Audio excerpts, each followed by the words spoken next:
प्रदेश उत्तराखंड पर। राम नहीं, अब परशुराम पर संग्राम। स्वागत है आप सभी का हमारे इस खास कार्यक्रम में। मैं हूं प्रीति बिष्ट।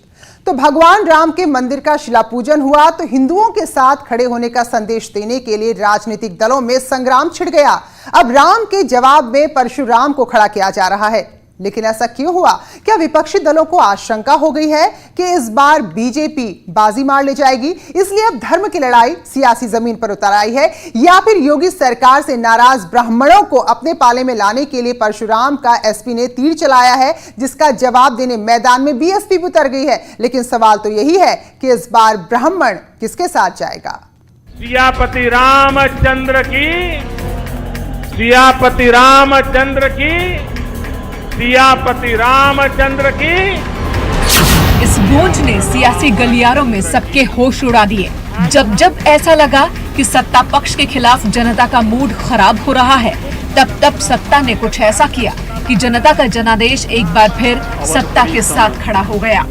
जब विपक्ष ने सरकार को शिक्षा, स्वास्थ्य, बिजली, पानी, क्राइम पर घेरने की कोशिश की, तो राम मंदिर शिलान्यास की गूंज ऐसी गूंजी कि सभी मुद्दे पीछे छूट गए और राम मंदिर आगे। यहाँ आने से पहले मैंने हनुमानगढ़ी का दर्शन किया। राम के सब काम हनुमान ही तो करते हैं। राम के आदर्शों की कलयुग में रक्षा करने की जिम्मेदारी भी हनुमान जी की ही है। हनुमान जी के आशीर्वाद से श्री राम मंदिर भूमि पूजन का आयोजन शुरू हुआ है। साथियों, श्री राम का मंदिर हमारी संस्कृति का आधुनिक प्रतीक बनेगा। और मैं जानबूझकर के आधुनिक शब्द का प्रयोग कर रहा हूं।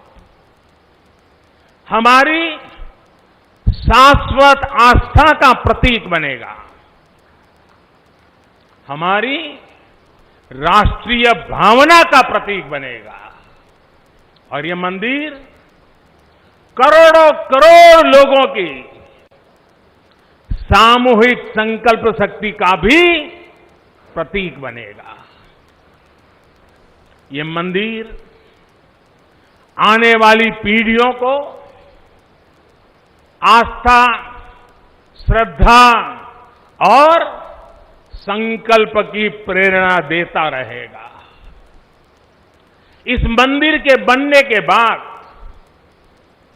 अयोध्या की सिर्फ भव्यता ही नहीं बढ़ेगी, इस क्षेत्र का पूरा अर्थतंत्र भी बदल जाएगा।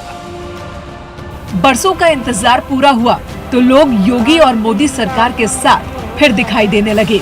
इसकी काट समय समय पर खोजने की कोशिश हुई। 2017 का चुनाव याद होगा आपको, जब जय श्री राम के जवाब में सफाई में अखिलेश सरकार ने विष्णु की मूर्ति लगाकर बीजेपी के वार का जवाब देने की कोशिश की थी। बावजूद इसके सत्ता हाथ से निकल गई और योगी आदित्यनाथ सत्ता में काबिज हो गए। मैं आदित्यनाथ योगी ईश्वर की शपथ लेता हूं कि मैं विधि द्वारा स्थापित भारत के संविधान के प्रति सच्ची श्रद्धा और निष्ठा रखूंगा। बीजेपी खुद को हिंदूवादी पार्टी कहती है, लेकिन सत्ता में आने के लिए सबका साथ सबका विकास का नारा भी दिया। और उसके बाद जो तस्वीर बदली, उसके जवाब में अखिलेश यादव आज भी काम बोलता है नारा लेकर घूम रहे हैं। उत्तर प्रदेश ये अखिलेश काट में कितना आगे बढ़ा है, बढ़ा है। बिन कहे ही कह जाता परिणाम बोलता है, काम बोलता है, अधिकाम बोलता है, अंजाम बोलता है, अधिकाम बोलता है। अखिलेश को भरोसा हो चला था, जब लोग आगरा एक्सप्रेसवे पर फाइटर जहाजों की गर्जना को सुनेंगे, हवा से बातें करती कारों की रफ्तार देखेंगे, तो इसी में फाइटरों की गूंज की आवाज के साथ जनता की गूंज सुनाई देगी। इस गूंज को सुनने के लिए अखिलेश ने 2017 में काम बोलता है पर दांव लगाया और फिर 2019 में बुआ के साथ मिलकर चाल चली, लेकिन दोनों बार अखिलेश को कामयाबी नहीं मिली। इसलिए काम के आधार पर और विकास के आधार पर समाजवादियों का कोई मुकाबला नहीं कर सकता।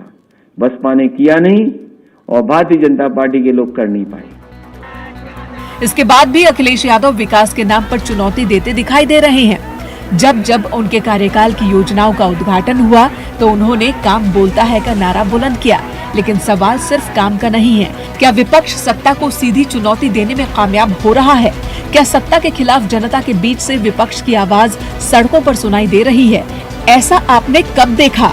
कांग्रेस तो गाहे बगाहे जमीन पर दिखाई दे भी जाती है, लेकिन अखिलेश यादव की जमीनी पकड़ मजबूत होने के बावजूद जनता के बीच न दिखाई देने की मजबूरी क्या है, इस बात को वो खुद जानते हैं और समझते होंगे। लेकिन जनता अभी ये समझ नहीं पा रही। कहीं ऐसा तो नहीं है कि अखिलेश यादव को ये बात समझ में आ गई कि जब तक बीजेपी के हिंदुत्व के एजेंडे को सीधी चुनौती नहीं देंगे, तब तक बीजेपी के हाथ से सत्ता को छीनना आसान नहीं होगा। तो क्या इसीलिए राम के खिलाफ परशुराम का नारा बुलंद किया जा रहा है? आने वाले दिनों में परशुराम जी की भी मूर्ति लगेगी और सभी जानते हैं परशुराम जी की जो माँ थी वो छत्री थी, तो हम तो क्षत्रियों का भी उतना ही सम्मान करते हैं, हम ब्राह्मणों का भी सम्मान करते हैं, हम सभी जाति धर्मों का सम्मान करते हैं। आने वाले दिनों में समाजवादी लोग परशुराम जी की भी मूर्ति लगाने जा रहे हैं और भव्य मूर्ति लगाएंगे, क्योंकि हम सभी जात सभी धर्मों का बराबर सम्मान करते हैं। राम के जवाब में परशुराम का नारा दिया जा रहा है, लेकिन सवाल अब भी है, क्या समाजवादी पार्टी को इस पथ पर चलकर कामयाबी मिल पाएगी? वो भी तब जब बीजेपी का हिंदुत्व चरम पर है। जिनका सपना आजादी के बाद अब जाकर पूरा हुआ, इसी सपने की सवारी कर बीजेपी सत्ता के उस दौर में पहुंची है जिसका सपना जनसंघ ने देखा, और जब सत्ता मिली तो वो सपना भी साकार हो गया जिसका इंतजार लंबे अरसे से था। लेकिन हम सब सौभाग्यशाली हैं कि हम सब ने आंदोलन को भी देखा और उसके उपरांत उस सपने को, संघर्ष को और उसके उपरांत प्राप्त सपने को साकार होते हुए आज हम लोगों ने देखा है। राम मंदिर की आधारशिला रखते देख राम में आस्था रखने वालों का रोम रोम प्रफुल्लित हो उठा। जिन कार सेवकों ने राम को टाट से ठाट में ले जाने का सपना देखा था, उन कार सेवकों के सामने राम मंदिर का शिलान्यास हुआ तो उनका मन अनंत खुशियों से भर गया।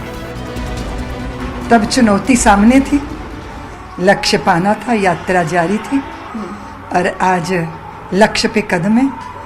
बहुत अद्भुत अपार आनंद है। साधना व्यर्थ नहीं जाती, चलते हैं मंजिल मिल जाती है। तब चलने के लिए आते थे, अब मंजिल का आनंद पाने के लिए आए। मेरे रोम रोम ने, मेरे प्राणों ने, मेरे अस्तित्व ने, मेरे संपूर्ण वजूद ने जिया, और उसके अतिरिक्त जिंदगी में दूसरा कोई लक्ष्य नहीं रहा। इसलिए मैं व्यक्तिगत रूप से अपार आनंद में हूँ, और शायद मैंने जीवन में इतने आनंद के पारावार को कभी अनुभव ही नहीं किया। रामलला की लड़ाई जमीन पर जिन कार सेवकों ने लड़ी, उनमें मोदी और योगी भी शामिल रहे। मंदिर का ढांचा तस्वीरों के जरिए लोगों के सामने आ गया। अब सिर्फ उसको मूर्त रूप देने की बारी है। वो तस्वीर 2022 में तब दिखाई देगी जब यूपी विधानसभा का चुनाव होगा। तब राम का दरबार लगभग तैयार होगा। एक बार फिर राम भक्तों की भावनाओं का अपार ज्वार होगा। ऐसे में अखिलेश यादव ने परशुराम का नाम उछालकर उस वोट बैंक पर सेंध लगाने की तैयारी की है, जो बीजेपी का कट्टर समर्थक माना जाता है। यानी कि ब्राह्मणों को रिझाने के लिए भगवान परशुराम का सहारा समाजवादी पार्टी लेगी और भगवान राम का सहारा मोदी और योगी लेंगे। उत्तर प्रदेश के प्रत्येक जनपद में हम सब भगवान परशुराम जी की, स्वतंत्रता संग्राम के नायक 1857 के गदर के मुख्य हम सब के हीरो मंगल पांडे जी की मूर्ति को प्रत्येक जनपद में हम सब लगाने का काम करेंगे। इसके पीछे सिर्फ राम और परशुराम की लड़ाई नहीं, बल्कि इसके पीछे की कहानी कुछ और भी है। वो कहानी ऐसी है कि जो यूपी की सियासी जमीन को जानते हैं वो मानते हैं कि सिर्फ धर्म, जाति, समुदाय विशेष के नाम पर यूपी की सत्ता में काबिज नहीं हुआ जा सकता है। इसलिए 2022 की तस्वीर कैसी होगी, उसकी तैयारी में समाजवादी पार्टी अभी से लग गई है। उस वोट बैंक को साधने की कोशिश में है जो बीजेपी के आधार हैं और उससे नाराज भी हैं। Bureau report, news 18। तो सवाल यही कि बीजेपी का मूल वोट बैंक नाराज क्यों है? क्यों उसे लग रहा है कि सत्ता ने उनके खिलाफ एजेंडा चला रखा है? क्यों ये मानने लगे हैं कि जिन्होंने सत्ता में पहुंचाने के लिए हिंदुत्व का एजेंडा साथ साथ चलाया, वो आज उनके खिलाफ खड़े होने की स्थिति में आ गए हैं? क्योंकि योगी सरकार अपराधियों के खिलाफ एनकाउंटर अभियान चला रही है और पिछले महीने ही विकास दुबे के साथ कई ब्राह्मणों का एनकाउंटर होने के बाद कांग्रेस को एक बड़ा मुद्दा मिल गया है।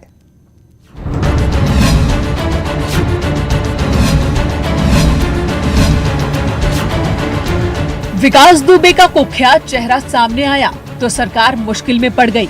सरकार के सामने दो रास्ते थे, एक ये कि पुलिस के जवानों की शहादत का बदला ले या फिर विकास दुबे को बचाने का आरोप झेले। जनता की भावनाएं इंसाफ की राह देख रही थी और उस जनता को सरकार को कुछ करके दिखाना था। ऐसे में विकास दुबे का अंत ही अनंत बन गया और कांग्रेस को मौका मिल गया ब्राह्मणों को रिझाने का। इस मौके का फायदा उठाते हुए कांग्रेस नेता जितिन प्रसाद ने ऐलान कर दिया कि सरकार ब्राह्मणों के खिलाफ काम कर रही है। कुछ दिनों में ये सबने देखा है कि नियोजित ढंग से समाज को हाशिए पे पहुंचाने का प्रयास किया जा रहा है।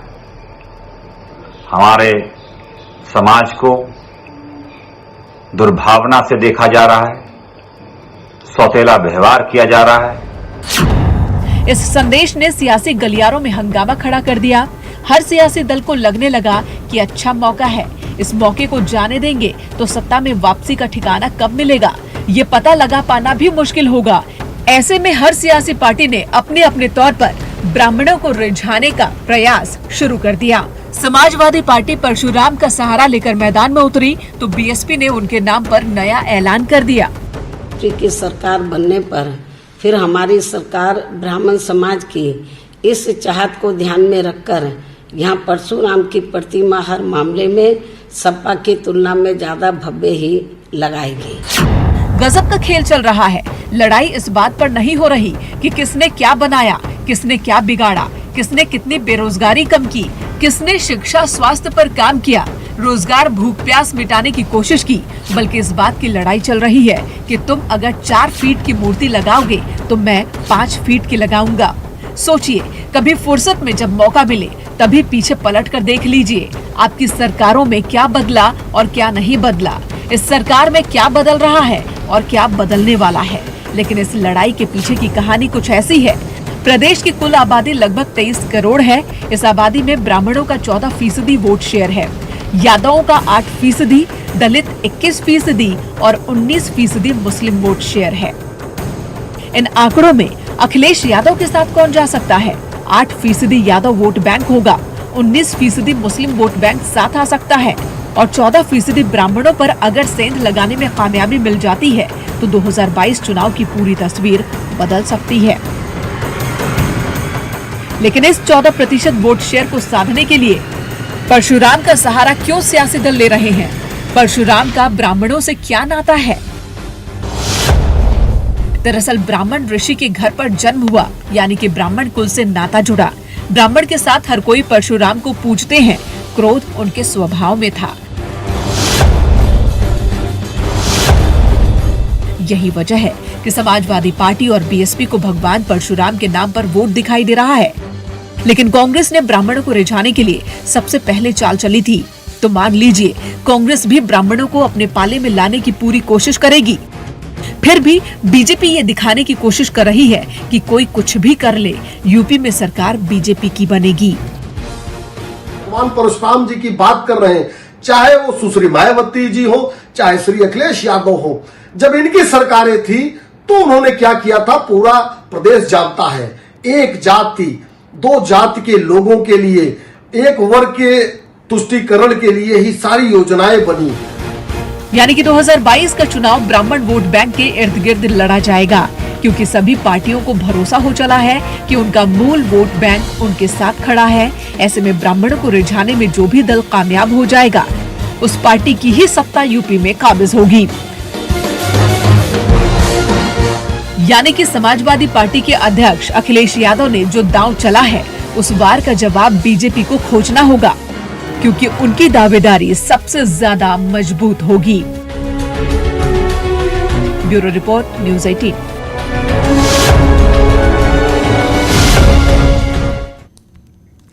एक बात तो साफ है कि यूपी की सियासत में भले ही राजनीतिक दल एक दूसरे पर धर्म के आधार पर, जाति के आधार पर राजनीति करने का आरोप लगाएं, लेकिन सबको सत्ता में पहुंचने का यही शॉर्टकट नजर आता है। और यही वजह है कि धर्मों को और समुदायों को और जातियों को बांटने में कोई भी दल पीछे नहीं रहता। और फिलहाल अब लड़ाई छिड़ गई है राम और परशुराम के बीच। फिलहाल इस विशेष कार्यक्रम में इतना ही। नमस्कार।